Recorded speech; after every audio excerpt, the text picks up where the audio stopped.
how this various specimen collection tube. First is to peel off the package bag and take out the swab. Then, collect samples with sampling swab according to sampling requirements.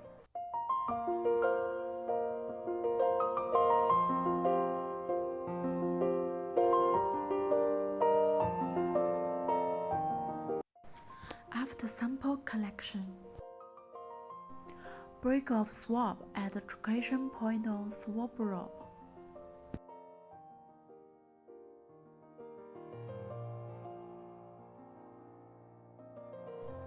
Discard the tail part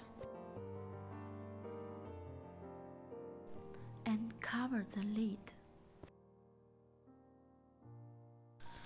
Put nails on the lid of sterile collection tube as needed.